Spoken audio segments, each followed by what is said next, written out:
السلام علیکم ورحمۃ اللہ وبرکاتہ۔ سامعین کرام، ماہ رمضان المبارک میں ہوٹل بند رکھنا۔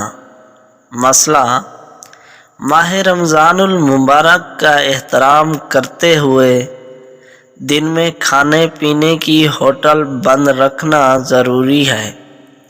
کھانے پینے والا چاہے کوئی بھی ہو، یہ مبارک مہینہ شہر اللہ میں سے ہے اور شہر اللہ کا احترام ہر ایک پر ضروری ہے۔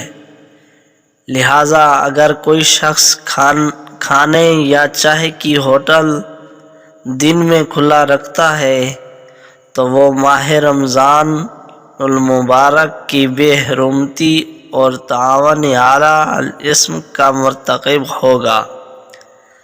ہاں، شام کو افطار سے کچھ دیر پہلے چنانچہ لوگ افطار کی چیزیں خرید کر گھر لے جاتے ہیں، تو اس وقت میں ہوٹل کھلی رکھنے میں کوئی خرابی نہیں ہے۔ تو آپ کا بھی کوئی سوال ہو تو کمنٹ میں ضرور لکھیں۔ تو اس طرح کی ویڈیو دیکھنے کے لیے میرے چینل کو سبسکرائب کریں اور بیل آئیکن کو بھی دبا دیں تاکہ ہر نئی آنے والی ویڈیو آپ تک بآسانی پہنچ سکے۔ تو ملتے ہیں نیکسٹ ویڈیو میں۔ اللہ حافظ۔